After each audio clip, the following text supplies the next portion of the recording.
Hi, my name is Mary Rugg, and I am an art student at the Guildhall at SMU with Cohort 17. Today we will be going over a series of tutorials for the UDK Matinee. Please make sure you have UDK December 2011 build installed. Thanks for watching, and if you like our videos, please feel free to like, comment, and subscribe. Thanks. Right now I will be going over the Matinee basics for UDK so that you can know the tools, the various functions that Matinee has, and you can figure out what the actual power is. Right now I will be opening a file that's provided for us that we made to help with the tutorial. This is where you will see the next scenes, the next various tutorials in, and they will pretty much go over and teach you how to do camera movement, how to make moving platforms, how to make various things activate various times, and it'll basically show you the actual power of Matinee. Matinee, in order to work, it actually needs an interpolated actor or a mover. But that will be gone over in part 3. Right now, you can open up, in order to make a new Matinee, you can open it up. You have to open up Kismet first.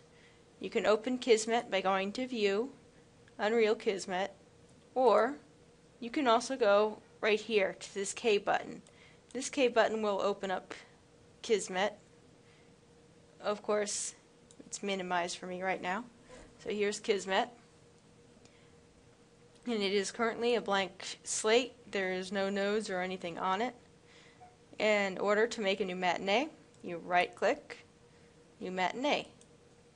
And there we go. There's a new Matinee right here, ready for us to play with.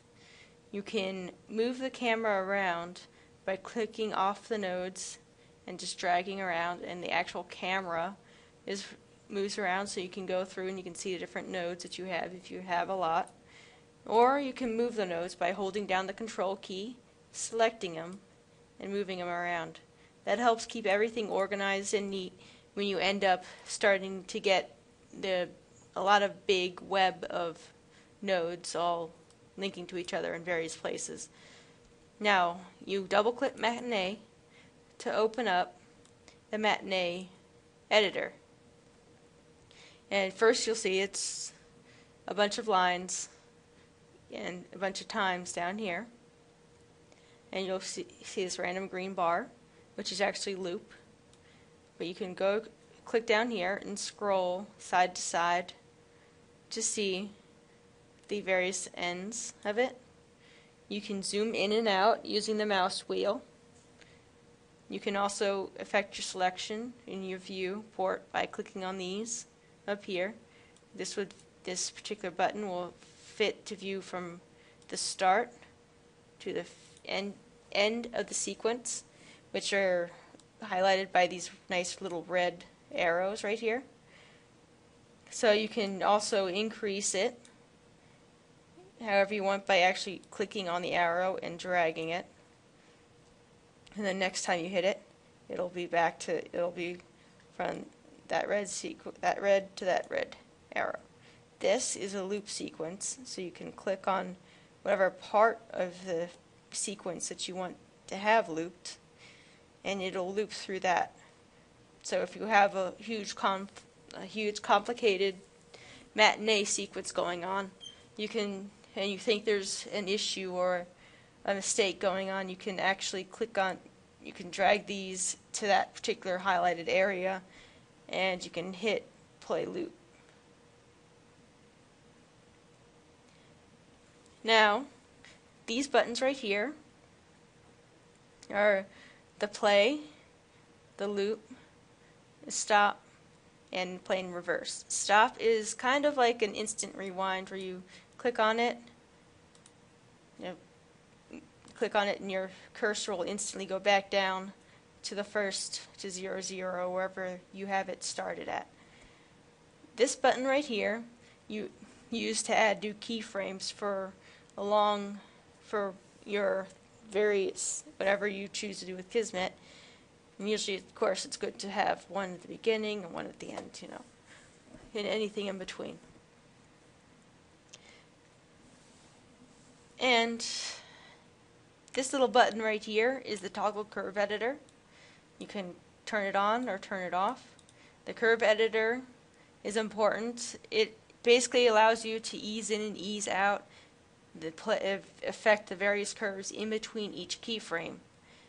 It's basically a lot like, it's kind of like animating in Maya in a sense, if you choose to use the curve editor in Maya.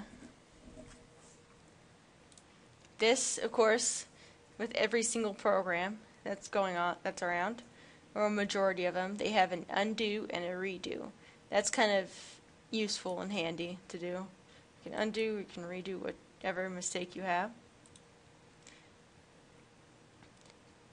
This right here, this is the camera actor button, and what happens if you click in it, it will actually create a new camera group complete with a movement track that you can use to move the camera around and a field of view angle. The camera that you create is actually right where your original camera is. So whatever view you have, that camera will take instantly. So it's perfect if you want to figure out exactly where you want to have your camera. You can move your own field of view around, and you can hit create camera, and it'll create a camera right there. Now let me undo that. This right here is the playback speed.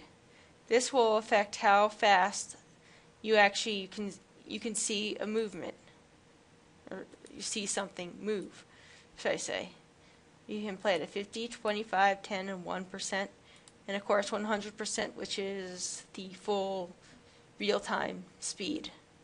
This is the snaps, and various different kinds of snaps, like snap frames, you can snap playback, and you can just toggle it in general.